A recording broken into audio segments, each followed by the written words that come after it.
திருவள்ளூர் மாவட்டம் பெரிய மனோபுரம் ஆரணி ஆற்றின் குறுக்கே கால்வாயை தரமற்ற முறையில் கட்டுவதாக அப்பகுதியை சேர்ந்த மக்கள் குற்றம் சாட்டுகின்றனர். திருவள்ளூர் மாவட்டம் பொன்னேரி அடுத்த பெரிய மனோபுரம் கிராமத்தில் ஆரணி ஆற்றின் குறுக்கே ஆனது உபரிநீர் கால்வாயானது கட்டப்பட்டு வருகிறது.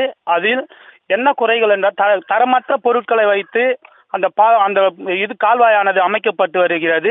அதுவும் இல்லாமல் அதே ஆற்று பகுதியில் உள்ள சவுடு மணல் எடுத்தும் அந்த இதனை தரமற்ற முறையில் கட்டப்படுவதாகவும் தெரிவிக்கப்படுகிறது.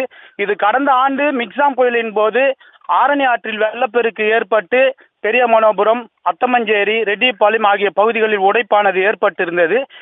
150 கோடி ரூபாய் வீணாகாமல் சுத்தமான முறையில் தரமற்ற முறையில் பொருட்களை கொண்டு பணிகளை செய்ய வேண்டும் எனவும் அப்பகுதி மக்கள் கூறி வருகின்றனர். தூய்மையாக செய்பவர்களிடம் கொடுத்தால் மட்டுமே இந்த பணிகள் நடைபெறும். இதற்கு அதிகாரிகளும் துணை போவதாகவும் அப்பகுதி மக்கள் குற்றம் சாட்டி வருகின்றனர். சுபா.